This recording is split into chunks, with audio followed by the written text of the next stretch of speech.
Hey folks, Dot Thunder here. It's day 4. I just want to jump in and give you a kind of a day 3 update. Played some 2-5 at Caesars, went well, made like 600 or something.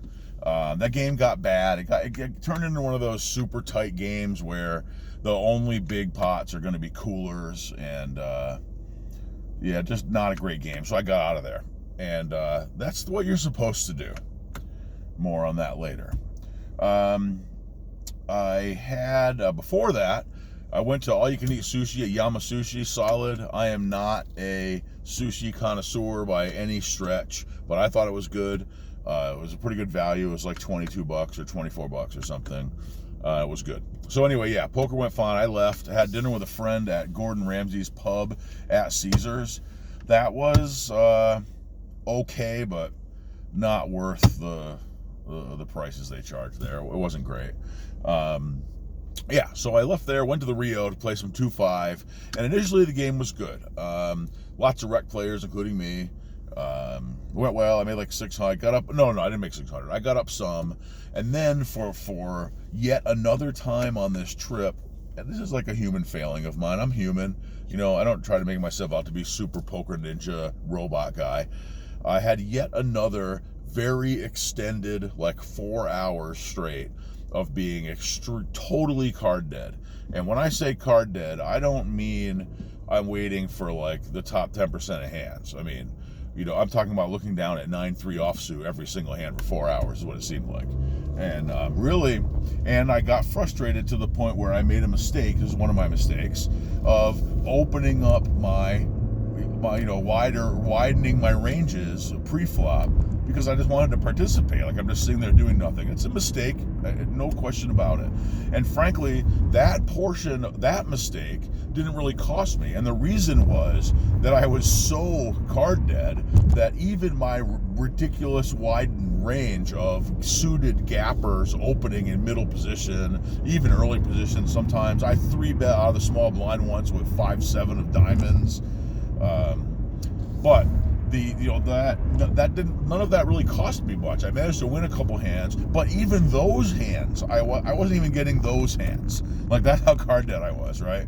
If I started getting an endless stream of like suited connectors and suited one gappers, I would have gone broke in an hour. But I was so card dead that I wasn't even getting those. Like 45 minutes would go by, and I wouldn't even have 2 connected cards, it seemed like, literally. You know, I mean, it was unbelievable. I mean, not unbelievable. It happens to everybody, but whatever. So that's like simmering frustration. That's problem 1. Problem 2 is that as is wont to go on, as happens often, the game texture changed, the game dynamic changed. People got up, people came in, and the spots left. And of course, not except for me, I was still there. And better players showed. The game got a lot worse. And at one point, you know, I added on for I think 600 after losing a couple pots.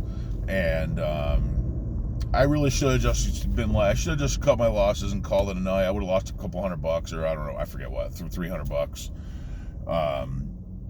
And just like called it a day and whatever. But did I do that? No, of course not. I'm a glutton for punishment.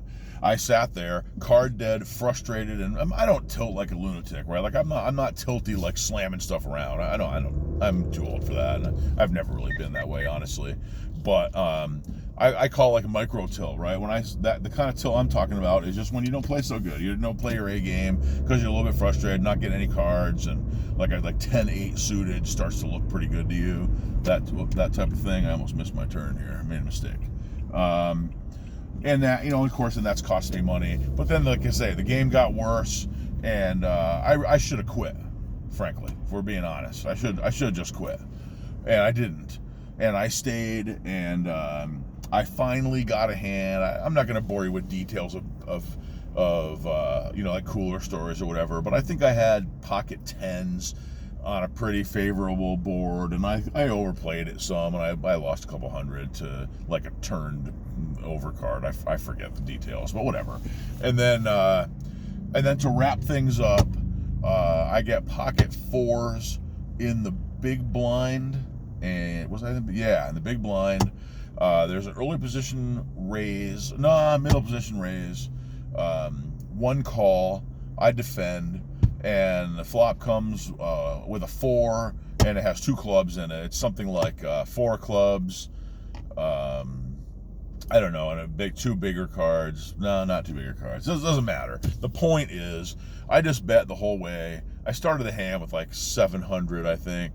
And after not having a hand for so long, I was just not going to take my foot off the gas. And I bet every street. And what happened was, you can, predictably, right? The villain in the hand, it ended up being heads up after I bet the flop, and he called. And he had nut, club, draw, and turned to ace of spades. Obviously, he's never going anywhere. I just keep betting the whole way. And the river is the club. And of course, I've bet enough now that I've set up my river shove, which I shouldn't do. Now the club got there. I'm like certain that he's got clubs. But I just stuff it in anyway. I figure, what the hell? If he has a big hand, maybe he had just the ace of clubs and made an ace, and it has 2 pair, and he could have flopped 2 pair like there's a jack, I think, on the flop. And I have no good rationale. I shouldn't have shoved. He's a pretty tight guy. I probably should have check folded. But in any case, I just like stuffed it in there. And of course, he had nut club. So then I had enough at that point, and I went to bed. So that was frustrating and brought on almost entirely by me being an idiot. Today, I'm on my way right now to have it's afternoon, but I'm going to have a late breakfast at Peppermill, and this person is not getting let in. Yeah, let him in, man. There you go.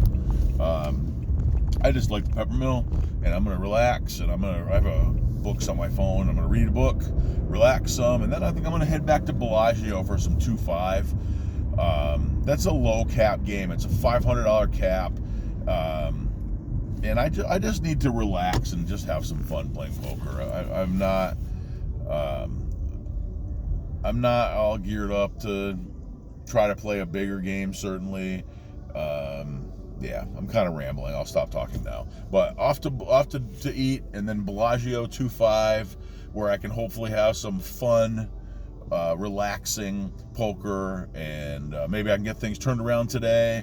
The games I've been in mostly have been at least okay, if not like really good, and there's been some times where they were good. And really, I need to keep my frustration under control when I'm card dead, and hopefully get out of the card dead land, right? Card deadia, and actually get some hands to play, and I feel like I'll be able to turn it around. So thanks for watching. Talk to you soon.